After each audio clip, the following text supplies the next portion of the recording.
Ayan, umarangkada na po simula nung naging PNP chief si General Torre. Yung pinangako niya na ang mga kapulisan natin ay hindi na, alam niyo naman mga kapulisan natin sa Pilipinas, di ba, ang tatamad.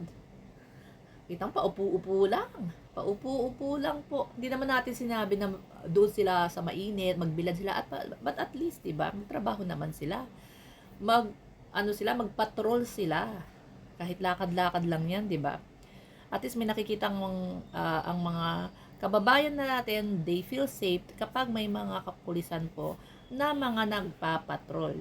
'Di ba? Maganda yung may mga nagpapatrol, umiikot na patrol vehicle, may mga nakikita naglalakad na mga kapulisan para ang mga Pilipino they feel safe, 'di ba? And maiwasan yung mga snatcher na yan, yung mga scammer na yan. So ayan po, nagumpisa na. At least, gawin nila yung trabaho nila, 8 hours nga eh. Diba? 8 hours na lang. Ano pa naman inaarte ng mga kapulisan natin. Anyway, hindi naman po lahat ng ating mga kapulisan ay tamad.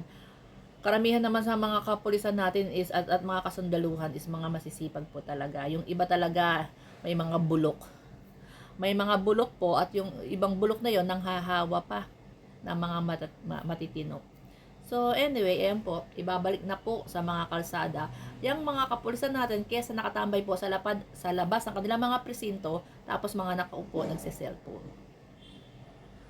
Good news.